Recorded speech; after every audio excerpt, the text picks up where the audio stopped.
मैं prime minister साहब बैठे हैं, मैं ये पूछना चाहता हूं प्राइम मिनिस्टर साहब से कि जनाब, आपने पंजाब में अपनी तबीयत का चीफ सेक्रेटरी चीफ मिनिस्टर को दिया है, आपने सिंध में जितने ऑफिसर्स हैं वो सूबाई हुकूमत की दिए हैं। ये खैबर पख्तूनख्वा ने क्या जुल्म किया है कि आप उसको अपने, यानी आईजीपी वहाँ है, चीफ सेक्रेटरी भी वहाँ है, वही है हुकूमत अमलन। आपको पता है कि चीफ सेक्रेटरी जो आईजी चलाते हैं, अभी तक 6 महीने हो गए, अभी तक वही ऑफिसर्स बैठे हैं जो कि आपके थे। तो मेरा ख्याल है कि ये खैबर पख्तूनख्वा के साथ जुल्म है। आप मेहरबानी करें, आप इस मुल्क के वज़ीर आज़म हैं, आप एक सूबे के एक पार्टी की, हम आपके ऊपर हमारे काफ़ी इतराज़ आते हैं। हम समझते हैं कि आपने हमारा मैंडेट चोरी किया है, हम समझते हैं कि फॉर्म 47 के, लेकिन जो भी है इस वक्त जो जिस पोजीशन पे है, आपकी जिम्मेदारी है कि आप तमाम सूबों को अपने साथ चलाइए। Thank you. शुक्रिया जी। एक अनाउंसमेंट सुन लीजिए। एक ग्रुप जी, ऑनरेबल प्राइम मिनिस्टर। शुक्रिया जनाब स्पीकर। ऑनरेबल असद कैसर साहब बहुत लायक एहतराम है और मैंने इनकी जो बातों को बहुत गौर से सुना और मेरा इनसे एक बतौर स्पीकर भी ताल्लुक़ रहा है। तो मैं आपकी खिदमत में 2 बातें अर्ज़ करना चाहता हूँ। पहली बात, इन्होंने NFC अवार्ड की। ये आप जानते हैं कि 2010 में पिछला आखिरी अवार्ड हुआ था और चारों सूबों ने मिलकर उस वक़्त वज़ीर आज़म मोहतरम जनाब यूसुफ रज़ा गिलानी थे और प्रेसिडेंट आसिफ अली ज़रदारी थे। उन सब की काविशों से NFC अवार्ड हमने उसके ऊपर एग्री किया।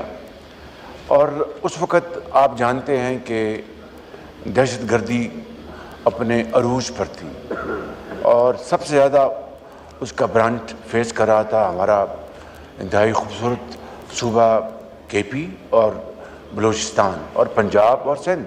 लेकिन फ्रंट लाइन जो थे सोल्जर्स वो KP के थे और बड़ी बड़ी अजीम कुर्बानियाँ दी गई, इसमें कोई दो राय नहीं बिल्कुल, जिसको तारीख़ हमेशा याद रखी। उसी हवाले से उस NFC अवार्ड में मैं ख़ुद उसमें शरीक था, बल्कि जो आखिरी मीटिंग पंजाब में हुई, फिर बलूचिस्तान में जाके हमने उसको साइन किया और प्राइम मिनिस्टर यूसुफ रज़ा गिलानी साहब की सरबराही में ये सारा काम हुआ। यहाँ स्पीकर, उसमें यानी सूबों के जो हिस्से हैं उससे पहले जो रखा गया 1% शेयर KP का, जो आज तक चला आ रहा है और हमें इसके ऊपर आज भी कोई इतराज़ नहीं, खुशी है।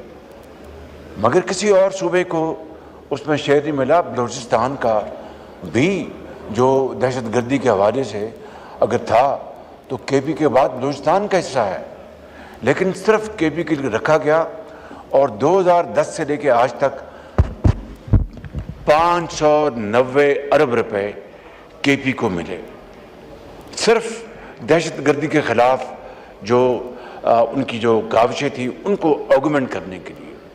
और वहाँ पर दहशतगर्दी के हवाले से KP में ना सिर्फ उनकी लॉ इन्फोर्सिंग एजेंसीज़ ने, KP के हमारे भाइयों और बहनों ने शहादतें दी हैं, बलूचिस्तान की तरह, सिंध की तरह और पंजाब की तरह, लेकिन किसी सूबे को इसमें एक देना नहीं मिला माशवाई KP के।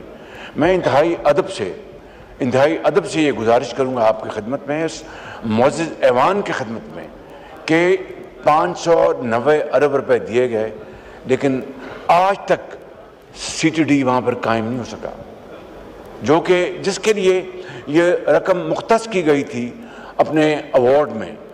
ये कभी भी अवार्ड का ऐसा नहीं था, लेकिन सब सूबों ने मिलकर ये फैसला किया था।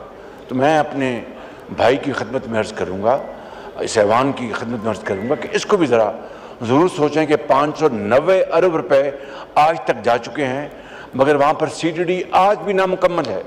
इससे ज़्यादा मैं कुछ नहीं कहना चाहता। I don't want to go into politics.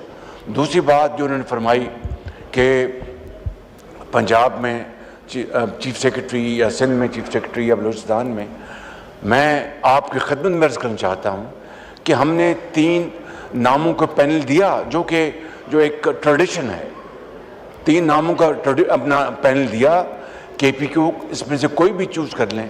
अभी तक उन्होंने इसके ऊपर फैसला नहीं दिया और बताएं हमें, 3 नाम उनको दिए हैं, उनको अगर वो नहीं पसंद तो हम एक और पैनल दे देते हैं। लेकिन ये कहना कि हम खुदा न खास्ता तफरीक करना चाहते हैं, मैं ये कहता हूँ कि केपी के अवाम पाकिस्तान के बड़े बहादुर गयूर अवाम है, खूबसूरत सूबा है। जी, मैं अनाउंसमेंट कहना चाहता हूँ कि group of students and faculty members from Government Girls Degree College District Malakand are sitting in the visitors gallery. We welcome them. Mohammad Aurangzeb Saab, Minister of Finance and Revenue, to move item number 7. नहीं हो गई ना जी, बात हो गई, ये अभी फिर मौका मिलेगा, प्लीज नहीं, प्लीज जी बात कीजिए। औरंगजेब साहब जी अच्छी, now put the motion to the house. ये झूठी कस्में खाने वाले आप इस पे को बात करना चाहेंगे? जी औरंगजेब साहब, आप जो अभी डिस्कशन हुई है उस पे मुख्तसरन कुछ कमेंट करना चाहेंगे? जी सो स्पीकर साहब, thank you. I think we should start with जो इस वक्त मैक्रो इकोनॉमिक कंडीशन है, और हमें फैक्ट बेस पे बात करनी चाहिए कि इस वक्त हमारा करंट अकाउंट डेफिसिट कितना नीचे आ चुका है, फिस्कल डेफिसिट बड़े कंट्रोल में है, करेंसी स्टेबल है, खुदा ना खास्ता उस तरफ नहीं जा रही जो लीडर ऑफ द ऑपोजिशन ने कहा है, और ये 6 महीने 7 महीने से ये करेंसी स्टेबल है और इंशाल्लाह ऐसे ही रहेगी। हमारे foreign exchange reserves are at $9 billion which are equivalent to 2 months of import cover. Institutional investors वापस आ रहे हैं। इन्फ्लेशन ठीक है, डायनामिक होती है, लेकिन 38% से ये 11% पे आई है। पिछले महीने food inflation was at 2%। So as far as we are concerned, और इन सबको ये होना चाहिए कि इकोनॉमी जो है उसमें स्टेबिलिटी आई है, और इंशाल्लाह इसी स्टेबलाइजेशन को हम आगे लेके जा रहे हैं ताकि उसको फर्दर ग्रोथ की तरफ लेके जाएं।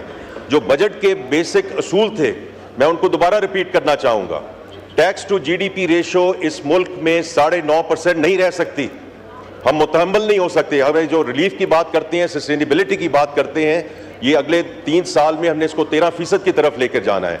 और कैसे लेके जाना है? पहले जो हमने खुद एडमिट की हैं, जो लीकेजेस हैं, जो करप्शन है और जो इसमें थेफ्ट है अक्रॉस सेक्टर्स, उन्हें उसको ठीक करना है बाय इंक्लूडिंग रीस्ट्रक्चरिंग FBR, और उसको डिजिटलाइजेशन की तरफ लेके जाना है।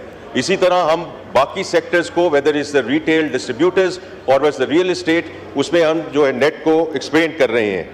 और इसमें जो नॉन फाइलर्स वाला जो इख्तरा है, जहाँ तक मुझे अगर मेरे पे छोड़ा जाए, ये इख्तरा इस मुल्क में फिलफौर बंद हो जानी चाहिए।